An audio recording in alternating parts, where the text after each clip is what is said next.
Hello everyone, thanks for being here and thanks to the organizers for giving me this opportunity, and I also would like to thank Professor Rukmini, Professor Ramshankar Gupta and Sam for useful discussions. The talk I am going to present here is joint work with Professor Ramshankar Gupta, GGSIP University, and the title of my talk is Ricci Solitons on KMU almost Cosymplectic manifold. And before I go to the slides, first of all I would like to tell you something about like Ricci flow and the flow of a vector field, that how we define that what Ricci flow is actually and how it is different from flow of a vector field. So the basic object in differential geometry is the smooth manifold, so that we can go from a manifold to another manifold and kind of relation in between them, that how they are similar and what properties can we go like we can impose from one manifold to another.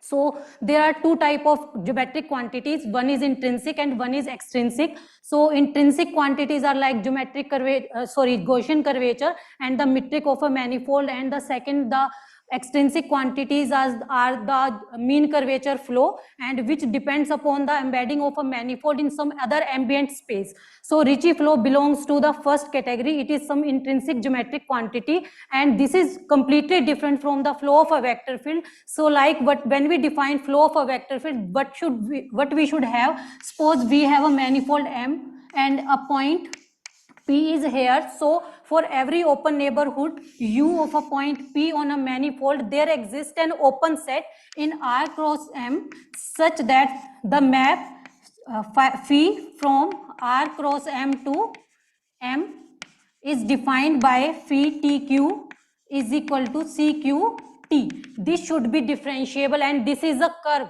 So here this curve is from the maximal interval IP to the manifold, and this is the maximal interval around t is equal to 0. So this is the flow of a vector field. For example, if we want to understand it, suppose we have a vector field this on R2.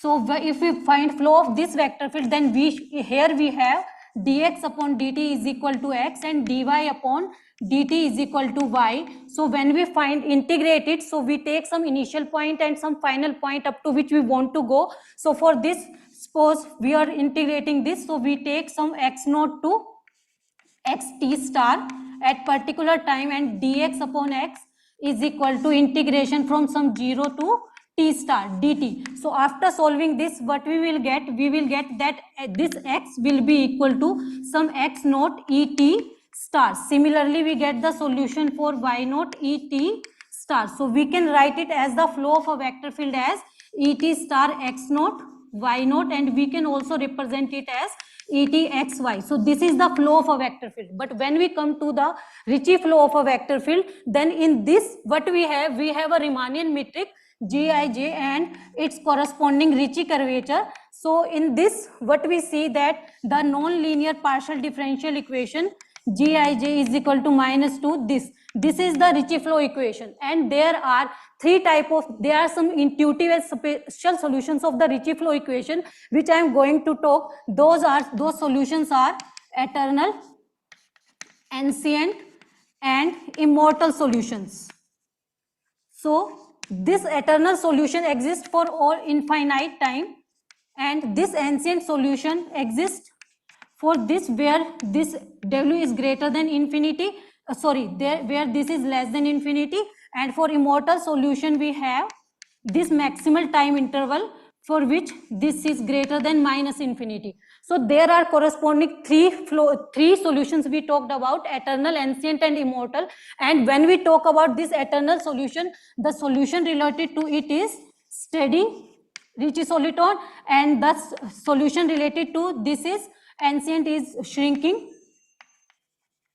and the solution related to this is expanding.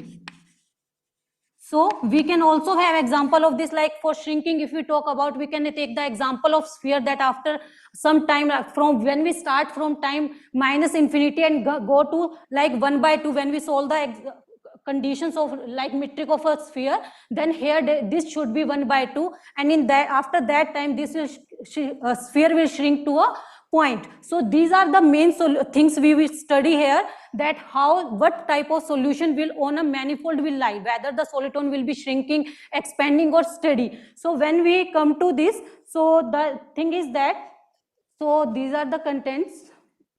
Like when we talk about now Ricci solitone is a solution of Ricci flow equation, and we define it by Ric plus half of LVG is equal to lambda G. Here Ric is the Ricci tensor and LVG is the lead derivative of G along the potential vector field V, and lambda is a real scalar and G is the Riemannian metric. So what we do here, we define here lambda. We take here that if we have lambda is greater than 0, then soliton will be shrinking. If lambda will be less than 0, then soliton will be expanding, and this will be equal to 0, then soliton will be steady. But if we replace this lambda, we take it on the other side and plus lambda G we take, then we change the position of this lambda greater than 0 and this lambda less than 0. So in this case it will be expanding, and in this case it will be shrinking. So we have to change the term also there, that when we take plus lambda G on the left hand side. So this I have told you that this is the solution of Ricci flow of Hamilton, and the solitone is expanding, steady or shrinking if these conditions hold. Further, now what we have studied K-mu spaces, and K-mu spaces are contact manifold whose curvature tensor R satisfies this equation 1.2. Here W and U are tangent belongings to tangent bundle. Xi is the contact vector field, eta is the contact one form. Why we are saying they are contact one form? Although when we talk about other contact metric manifolds, then almost contact metric manifolds, then we call it just one form or vector field. But here we are talking about contact manifold, so there should be some contact form eta which satisfies some property, like there should be eta wedge product d eta power n, it should be not equal to 0 for manifold to be contact manifold, and this here n is the exterior power of the manifold. So here H is a symmetric operator. The symmetry of operator H is given by here like this. This is we define the symmetry of operator H. So this is the symmetry of operator H here. So H is given by half of Lj phi, where phi is a 1-1 tensor field and K and mu are constant. So when we take K is equal to 1 and H is equal to 0, this space reduces to the Sasakian manifold.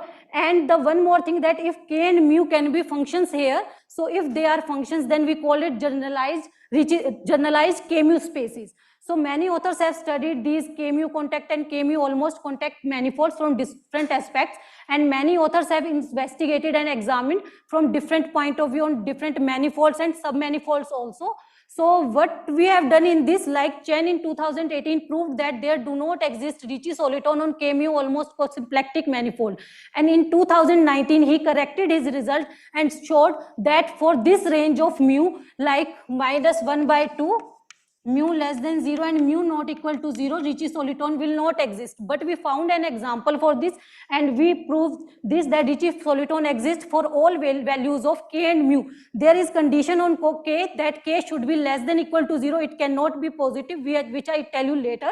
So there, for this range of mu we find the example, and further we examine some particular potential vector field on K-mu almost cosymplectic manifold admitting Ricci soliton. Like when I told you that this LVG we have written in Ricci soliton equation, so there we can choose the particular vector field, like we can take V as killing vector field, conformal killing vector field, or homothetic vector field. In that case it will become like, if we write LVJ is equal to 2 rho G, then if this will be a scalar function, then it will be conformal killing. If it will be a scalar function, then it will be homothetic, and if it will be 0, then it will be killing vector field. So these are the condition for potential vector field, and there are some other potential vector fields also on basis of which we can define the soliton behavior on a manifold. But here we have considered Jacobi type vector field, which is another type of vector field, and this talk is based on this publication, Ricci solitons on K-mu almost cosymplectic manifold.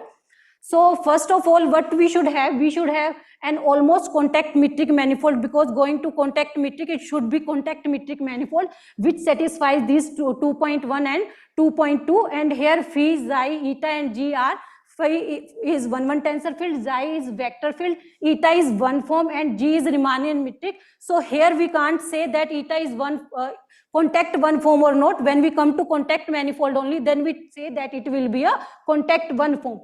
So here we denote by phi the fundamental, capital Phi the fundamental 2 form, which we define by phi WU is equal to GW phi U, and a contact manifold is an almost contact metric manifold with d eta is equal to phi. So an ACS manifold is an almost contact metric manifold with phi and eta closed. By this we mean that d phi will be equal to 0 and d eta will be equal to 0. So this 2 form will be equal to 0. So then we say that this is d eta is 2 form. So we say that this will be closed when this will be equal to 0.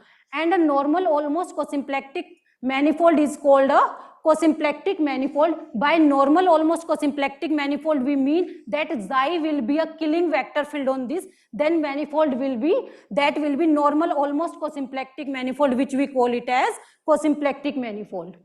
Further on an almost, here ACS we denoted by almost cosymplectic manifold, almost cosymplectic. So on a cosymplectic manifold we have the, it satisfies the equations from 2.3 to 2.7, where H and H dash are symmetric operator in the sense I told you earlier, and with respect to metric G, and L is R dot xi xi, where X is any vector field but xi are fixed, it should be xi there only. Now we talk about k mu nullity distribution of almost cosymplectic manifold for k mu belongings to R square. Here nullity distribution is given by this. By nullity distribution, what we meaning is that for points on a manifold, if we have like R, X, but then for collection of those vector fields X belonging to tangent bundle, such that for all vector fields Y belonging to tangent bundle, this should be equal to 0. This is the nullity condition in general, but when we talk about k-mu nullity condition, then we have to talk about this condition, that this is given by this.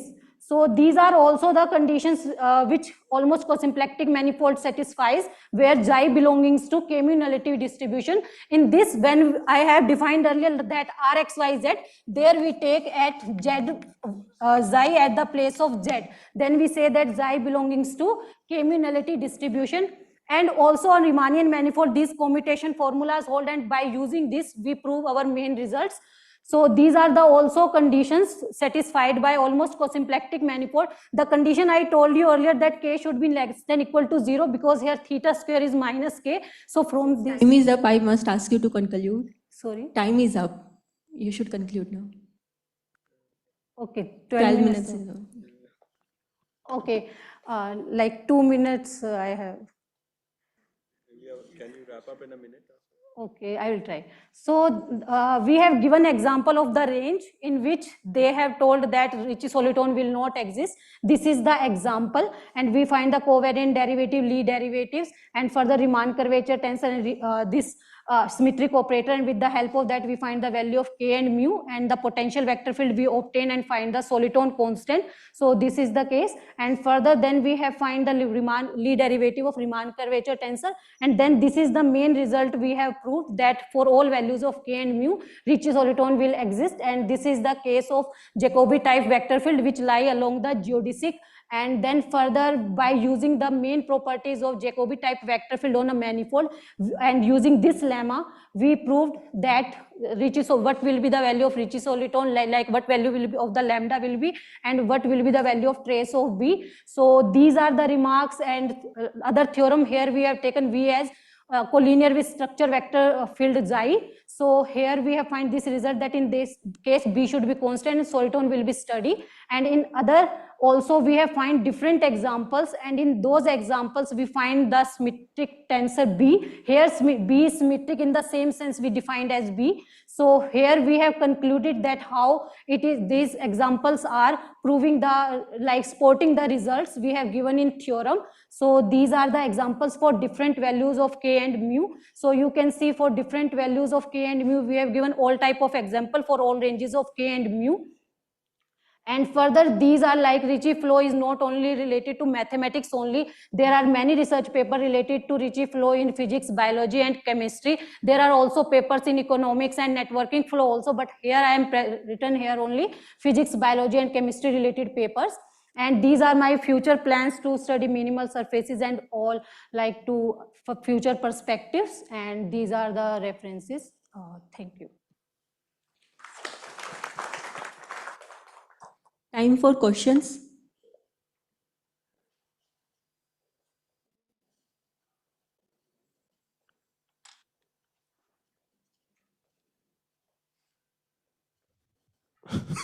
Hello. Sorry, I didn't follow all the details, but in the let you said that there's a special case where these kappa mu manifolds become Sasaki and so on, right? Yes, yes. So if you just take a odd dimensional sphere, do you know like are these kind of Ricci solitons in that case understood? Yes. Are For odd they- dimension manifold on sphere, Ricci soliton exists, and we can define Ricci soliton on both odd and even dimension. So on odd dimension, you can talk about sphere, that yes, we can talk about Ricci soliton on sphere. On S2, we have proved that Ricci soliton exists and it will be shrinking on that case, and on higher dimension also we So in like. all these cases, it is shrinking? Is Yes, on sphere Ricci soliton will be shrinking because curvature will be constant throughout the manifold and it will show the same behavior. But you can explicitly solve for the solitons? Yes, like for analytically? example, like if we have surface, because we have two-dimensional manifold in that case, that we can solve by two methods, like one that I told by LVG method, and one we can solve it by using Ricci flow equation itself.